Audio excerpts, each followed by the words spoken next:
জয় গুরু জয় ব্রজানন্দ। কি নাম আপনার? আমার নাম মোহাম্মদ হারুজ মোল্লা। আচ্ছা আচ্ছা, আপনি ব্রজানন্দ দেখছেন? হ্যাঁ দেখছি বাবা। আচ্ছা, কখন তখন বয়স কত আপনার? আমার বয়স 15-16 বছর। 15-16 বছর। কেমন লাগতো তার এটা দেখলে? তার দেখতে খুব ভালো লাগছে। ভালো লাগছে? খুব আনন্দ করছেন উনি? খুব আনন্দ করছি তার দিয়ে। আচ্ছা, এর মতো লোক হয় না স্যার। তার সেই মতো লোক হয় না? না, মানে উনি ভগবান, উনি আল্লাহ, সবই উনি, সবই উনি ছিল।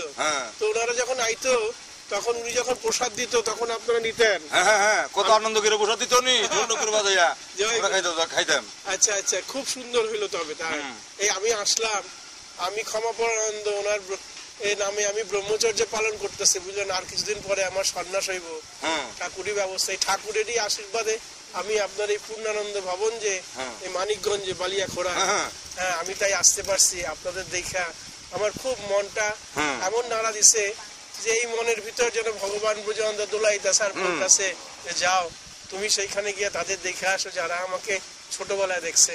হ্যাঁ, আপনি চাচা, আপনি ঠাকুরে দেখছেন তো? হ্যাঁ দেখছি। কত বয়স ছিল তখন?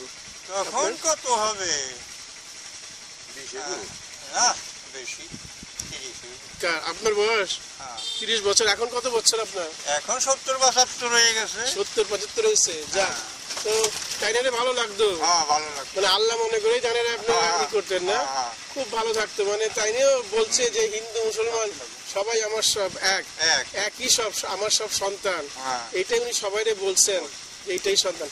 আজকের দিনে যিনি আমরা এখানে নিয়ে আসছেন, এখানে এক রিক্সা চালক ভাই, তারও আমি ছবি ওয়েবসাইটে দিতেছি। ভাই কি নাম আপনার? আচ্ছা আচ্ছা, এই নিয়ে আমরা জাবরা থেকে নিয়ে আসছেন এই পূর্ণানন্দ ভবনে, বুঝলা ভাই সুনীল? তো খুব আনন্দ করলাম তোমাদের এখানে। খুব সুন্দর সেবা করালে তোমরা আমারে। জয় গুরু জয় ব্রজানন্দ। হ্যাঁ ভাই, তোমার কেমন লাগলো এই যে তুমি আমরা নিয়ে আসলা? এই যে যাক, এটা একটা বড় বড় মন্দির, এটা পীঠস্থান, এটা বুঝলা তো? এটা পীরের দরগা বলা যায়, তাই তো? কি বলো ভাই, তাই না?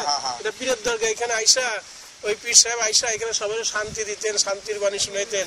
ওম শান্তি, ওম শান্তি, ওম শান্তি। জয় গুরু জয় ব্রজানন্দ।